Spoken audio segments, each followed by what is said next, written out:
Hi, in this tutorial I would like to show you how to add audio to project in Krita. So if you would like to do it, first you need to go to the left upper corner and we need to create a new file. So I go to File and then I go to New.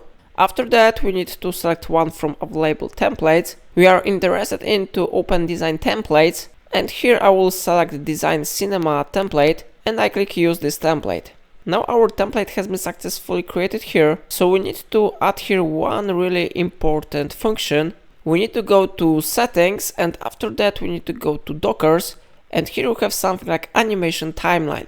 You must check this option and now animation timeline will be successfully added to your project. And now if you would like to add audio to your timeline, you need to click here on the icon with a speaker and then we need to click on import audio. Now I need to open location when I have my audio saved. So for example, I go to desktop and here I select test.mp3 file. After that I click open button and my file has been successfully imported to timeline. If you will click play button, you can hear this track. So I click here.